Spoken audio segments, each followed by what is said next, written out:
Hello there, Aquarius. Welcome to your reading.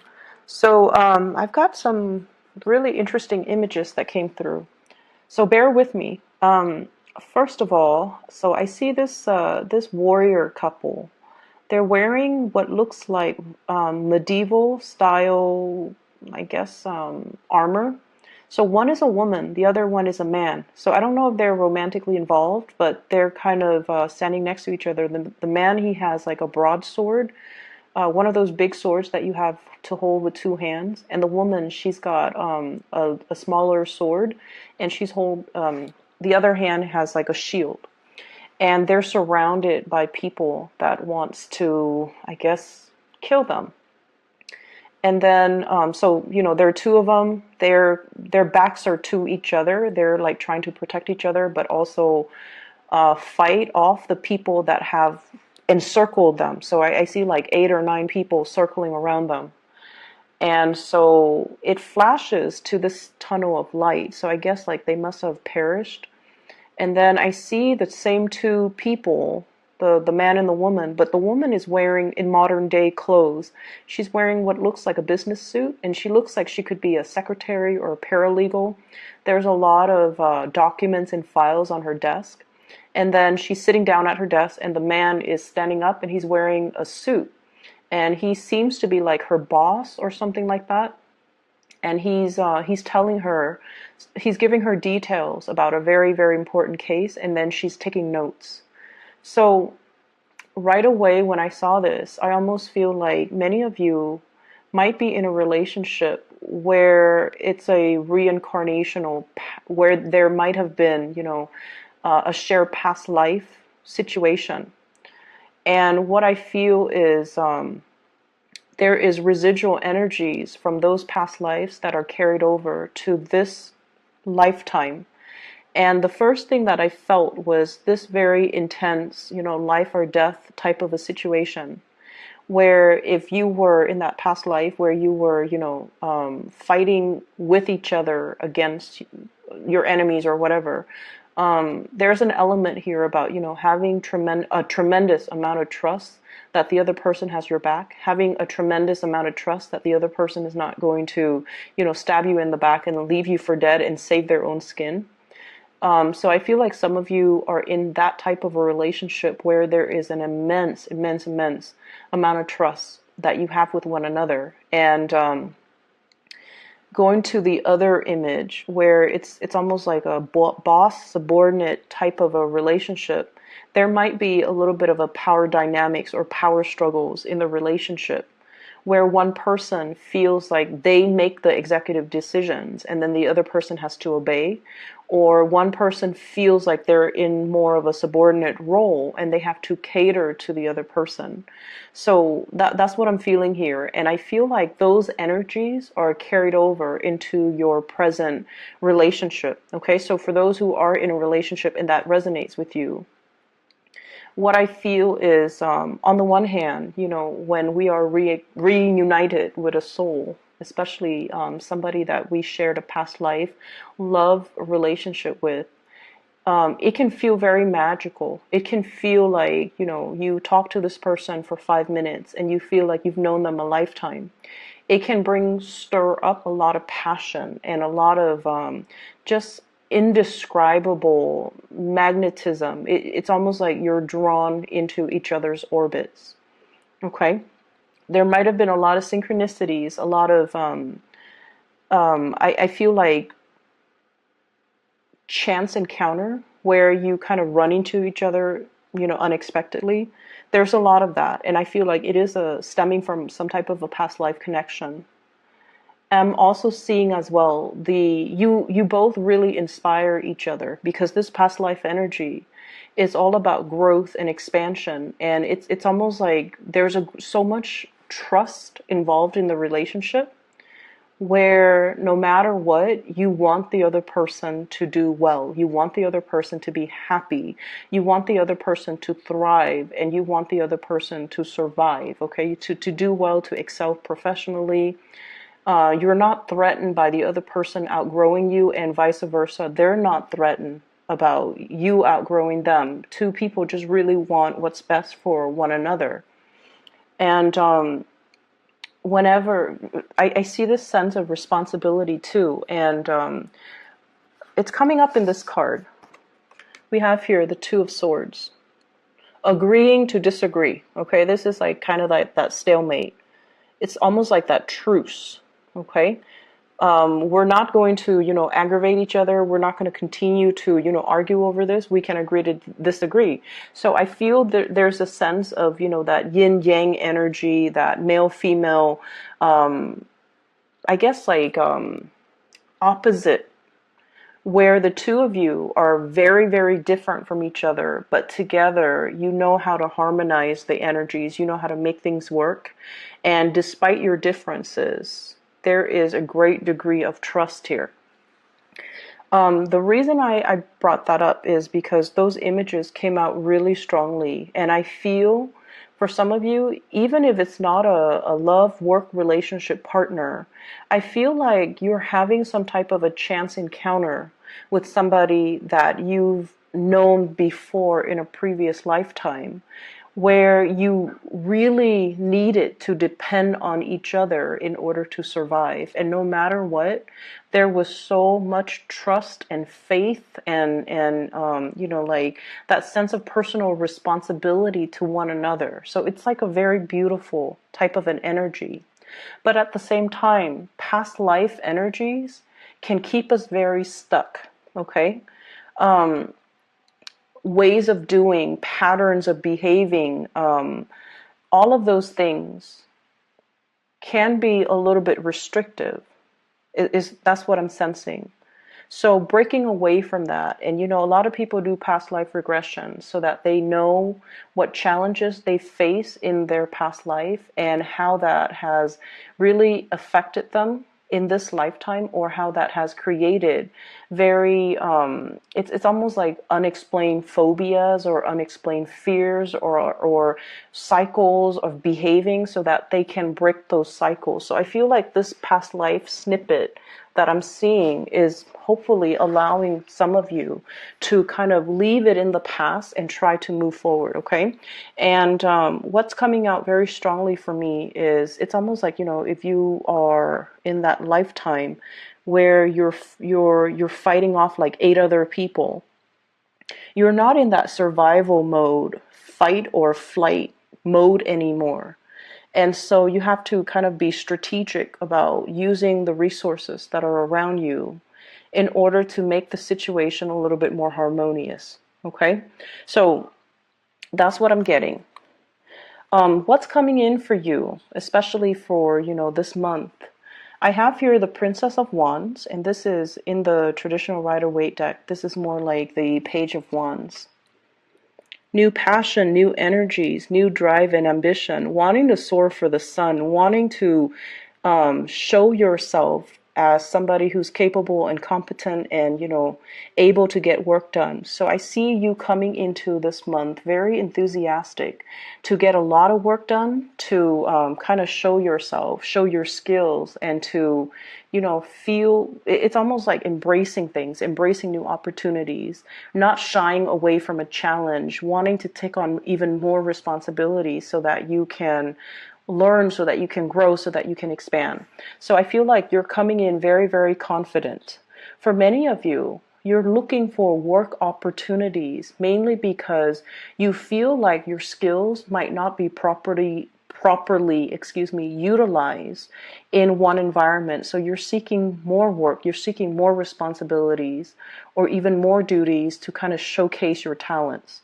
For others of you, you might take on a second job, or you might look elsewhere, mainly because I do feel there is an element here about lacking in financial resources. Okay, so you might have, overspent, you might have overindulged, and this month you're finding yourself a little bit in the red, and you're just like, okay, where can I, cut corners when it comes to my expenses, or where can I make more money so that I am able to make more? So I feel like you're very, very motivated to go to work, if anything, to increase your financial earnings, okay?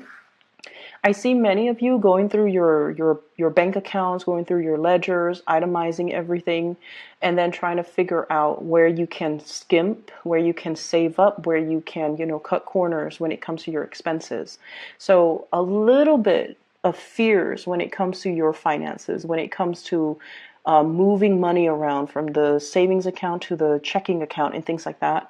I see a lot of that coming in for this month, and I see you itemizing to figure out, if, for example, if you're contemplating a move, how much is that going to cost? How much is it going to cost for a new house, a new apartment, and especially to renovate or even to arrange, I'm seeing, and also like buy new furniture. So I feel like you're itemizing everything. You're putting things up for sale. You're cleaning and decluttering your environment. There's a little bit of stress coming through for this month. I feel like there's a lot of electronic communication coming back and forth. So I feel many of you are putting things up for sale, or you are doing something where you're selling things electronically and you have a lot of buyers. Okay, so like they're coming in and asking you, like possibly even reducing the price. Can you, rather that, so for example, if you're selling something for $50, they're like, can you give it to me for $40? So there's this constant back and forth. And I feel like you can, kind of put your foot down just to save yourself, the emotional anguish. Just put your foot down and say, oh, I'm sorry, whatever price I listed, that's the final price. I'm very sorry about that. So that's what I see. I feel like people are bargaining with you, but they're not doing it face to face. They're doing it through emails. And it just seems like it's a drawn out process. So they would ask you a question, and it's not until the next day that you respond to them. And then the next day they respond to you. So it feels like it drags on for more than a week when you just want to get these items out of your space. That's what I'm feeling here. So I see a lot of cleaning up, decluttering, which is good. I feel like it's going to put much needed, resources back in your pocket. So traveling light, decluttering your environment, cleaning things up, I feel like it's going to be very fruitful. Okay. What I also have as well, this is the Nine of Cups. Okay. This is a card about emotional fulfillment, getting your wishes met. And when I saw this cup, you know how or like at a wedding, they arrange all the champagne glasses almost in a pyramid, and then they pour the champagne from the top cup, and then it trickles down to all the other ones. That's what I'm feeling. And Aquarius, one of the habits that you have is in order for you to feel completely happy, you feel like everything has to be perfect. Everything, like it's almost like I can only be happy if all of my ducks are in a row. I can only be happy if all the areas of my life are perfectly balanced, okay? So work has to be perfect. I have to love my job. My relationship has to be perfect. On top of the work being perfect, I have to be with my soulmate. And then on top of work and my love life being perfect, I have to have groups of friends or, group associations that are really emotionally fulfilling. And then on top of that, family situation has to be perfect. So everything in your life you feel like has to be at its best in order for you to say, I'm happy. And I feel like there's a little bit of a fallacy when we look at things in that way. It makes us too perfectionistic. It's almost like putting a lot of unnecessary pressure on yourself to make sure that everything in your life is stable and perfect and just, everything is in its place, rather than really enjoying the imperfections, and rather than just enjoying the moments of happiness as they come in.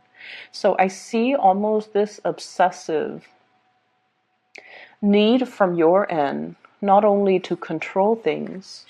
Four of Pentacles is the Miser card, but also you're trying so hard to exact perfection in all areas of your life, and you're not giving yourself a break. You're trying so hard to be everything to everybody, and you're not giving yourself the time to just be you. You're measuring, I guess, like your ideals of happiness as being, this total state of completion where everything is neat and orderly and perfect. And you're putting a lot of unnecessary pressure on yourself. I feel like many of you have become aware of this, and you're shifting to a place where you are more welcoming when it comes to, the organized chaos. Like you're welcoming it, and you're okay with that. And so what I feel in terms of this spread overall, when it comes to your advice, is this is a square, right? It is very, very stable.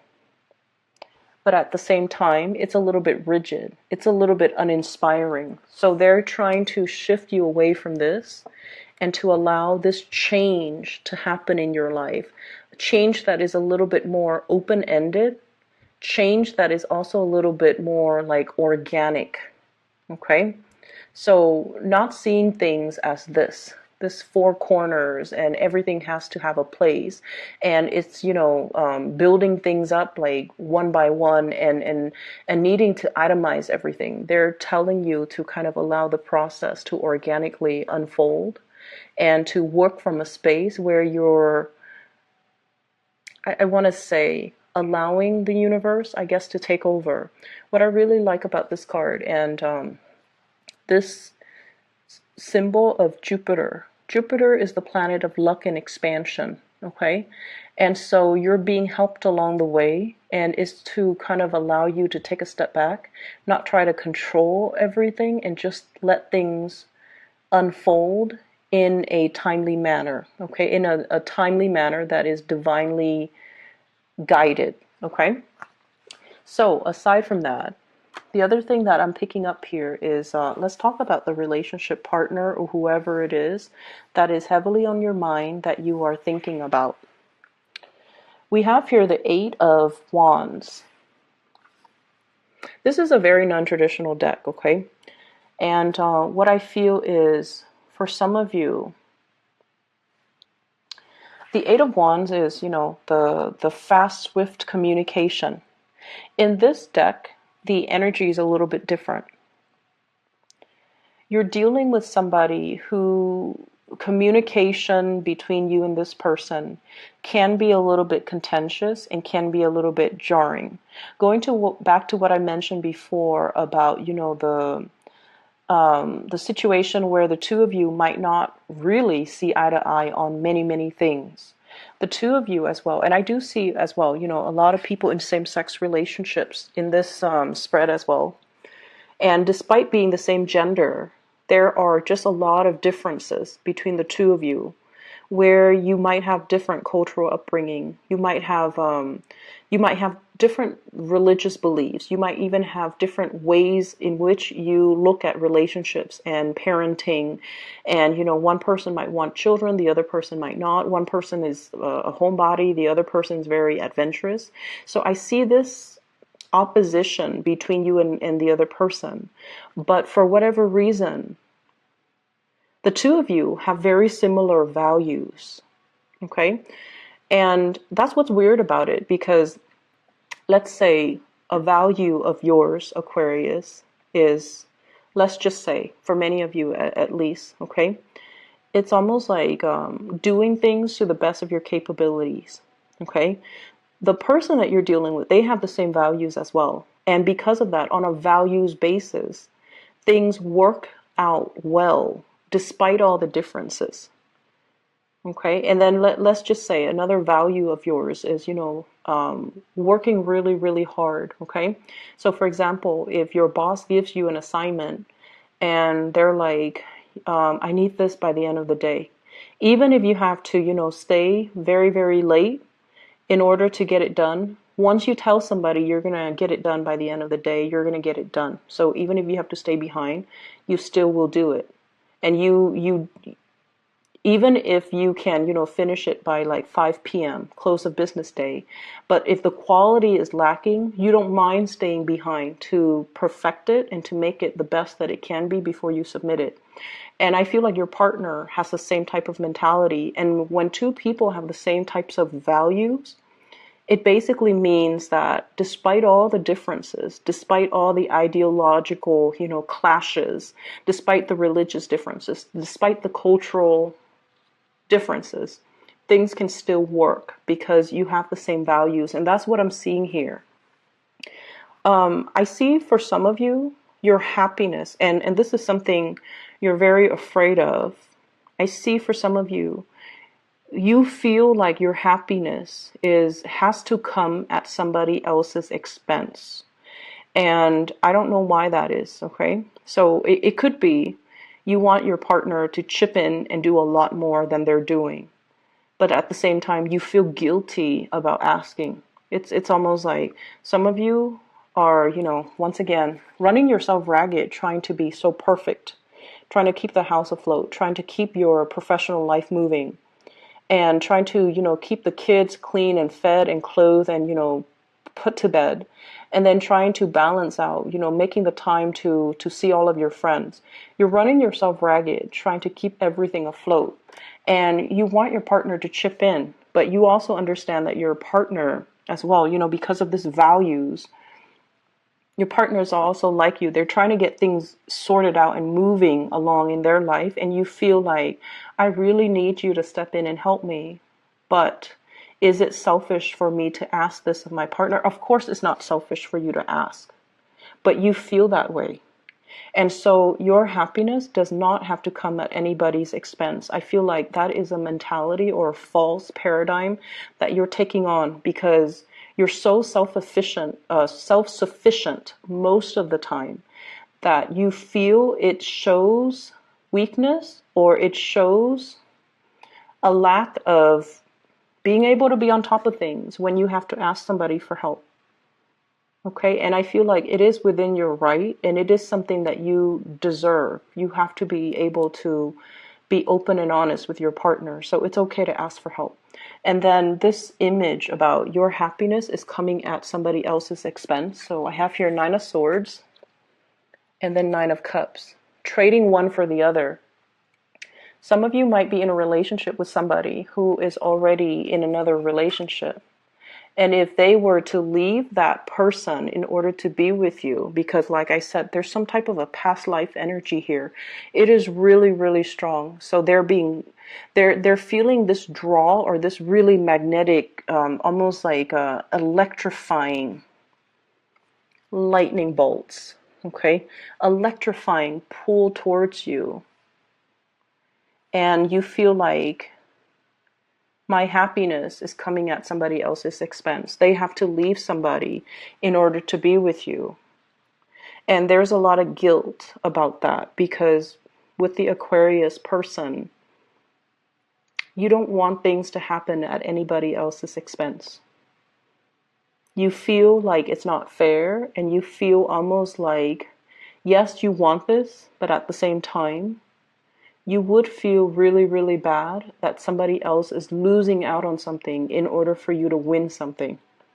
That's what it feels like to me. So I see this inner conflict within you about not accepting something that you really, really, really want because it's coming at the expense of somebody else. Okay? The person that you're dealing with, I have here the Moon. A really strong, almost like telepathic, mutual understanding between two people where emotionally you're definitely on the same page. This is a really balanced card when it comes to the imagery in this deck.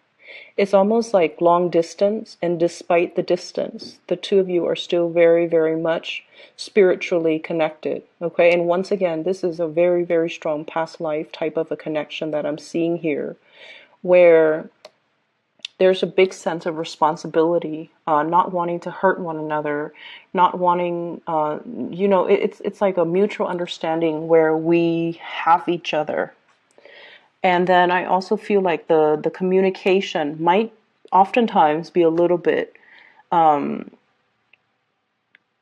kinetic. It seems very ADD to me. It's like you can talk about every topic under the sun.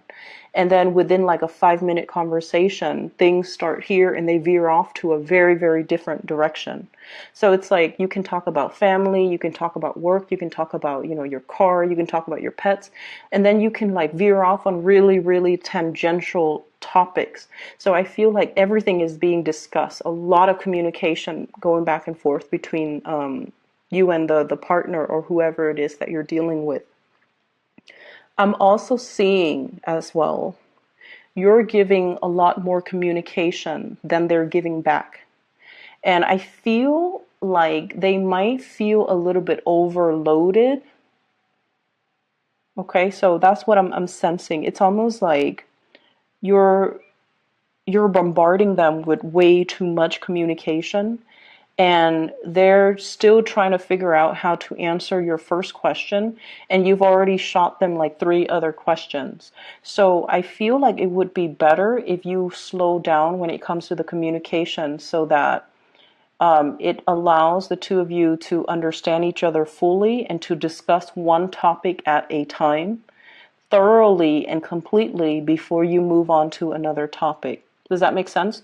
So I feel like there's a lot of communication, but when it comes to substantial communication, I feel like you guys are just like scratching the surface, and you're not talking about things thoroughly enough in order to resolve, or in order to fully express or fully explore that topic before you completely move on. Okay? So slow down the communication a little bit, asking the other person more follow-up questions so that you understand where they're coming from, because I feel like they feel a little bit overwhelmed. They're like still trying to figure out the first part, and you're already, 3, 4, 5 steps ahead of them. And I feel like they feel a little bit overwhelmed. Okay? Your partner is going through some major transformative changes in their love life as well. And what I mean is, if in the past they've just been like going through the motions, doing what is expected of them, doing what is culturally expected of them, or what is, socially expected of them. So for example, if they are a male and they're in their 30s, they're just like, okay, by the time I'm in my 30s, I need to be established with a career so that I can get married, so that I can, have a kid when I'm 35, because by the time I'm 40, it's going to be too old. That's what I feel is going through your partner's head. This is somebody who's very stable, who's very reliable. And I feel like they're very strong as well.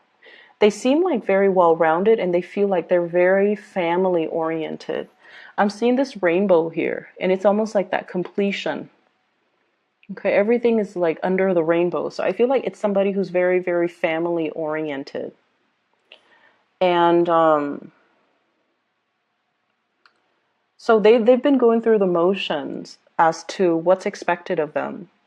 And I feel like it's not until the past 2 years where they kind of stopped themselves and to look at, am I doing this because it's making me happy, or am I doing this because it's expected of me? So I feel like they're going through some major transformations when it comes to being able to clearly identify what brings them emotional happiness versus what brings them stability, or versus what they're doing that is, appeasing everybody, but that's not really making them happy. I also feel as well, they're starting to understand you a little bit more. So this could be, your significant other, your spouse, or even the person that you are interacting with. They're starting to understand you a lot more. They're starting to understand your way of thinking. They're starting to understand that when they're dealing with you, what they see is pretty much what they got. Because I feel with this moon, where they have been very confused about you in the past, because they kept reading between the lines. They didn't take you at face value. And so now it's like they stop reading between the lines. They just take everything that you say at face value. And I feel like they're starting to get it. They're starting to have like a much better understanding of you. And they're starting to feel as if, I don't have to fear this person. So if in the past, their guard has been up about you, if they've been blocking you or guarding, like, putting up their walls or just doing whatever it is that to kind of defend themselves against you for whatever reason. Maybe they're overwhelmed, or maybe they're afraid of the connection as well. Maybe they're afraid of the responsibilities in the relationship. They're putting their guard down. They're starting to understand you. They're starting to think like you, and they're starting to also.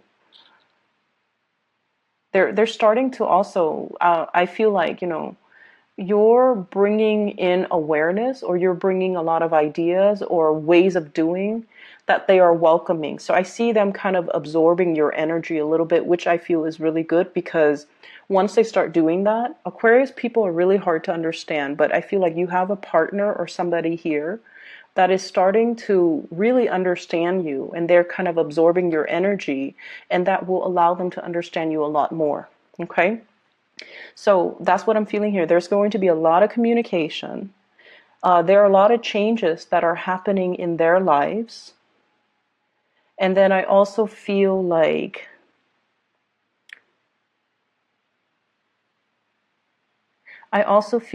whatever has been troublesome or problematic about the communication in the past, now there is some type of it's almost like a peace offering here. A peace offering, okay, a stalemate. We don't have to fight. We can agree to disagree. But I feel like they're taking more of your energy with the suit of swords, and they're starting to understand you. Moving forward for this month at least, I feel like you have to be easier on yourself.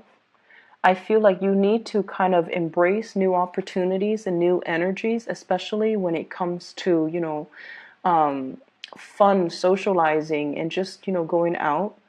I feel for many of you, don't keep yourself cooped up in the house out of fear of, seasonal depression. Get yourself a lot more physically active, okay? So I'm going to leave it at that, Aquarius. I hope the reading is helpful for you guys. I do wish you the best, okay? Take care. Oh, and one last thing.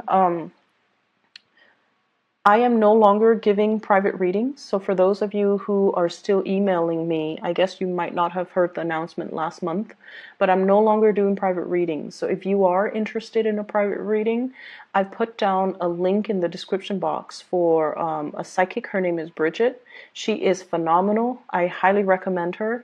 If you haven't already, please book an appointment with her. She is amazing. And I've used her services in the past, and I highly recommend her. So if you would do that, click on the description box click on the link in the description box, excuse me, and her scheduling website is right there. Okay, I'll talk to you soon.